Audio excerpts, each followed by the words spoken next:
আমাদের প্রভুকে আমরা কোন নবীর উম্মত? কোন নবীর উম্মত?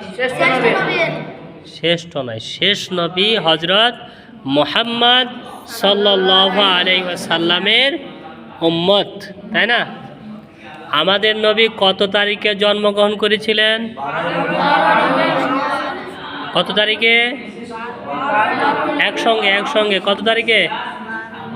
12ই রবিউল আউয়াল সোমবারের দিন, শুবে সাদিকের সময়। ওই সময় কি হয়েছিল? আল্লাহর নবী জন্মগ্রহণ করেছিলেন, তাই না? নবীজির পিতার নাম কি? একসঙ্গে, নবীজির পিতার নাম কি?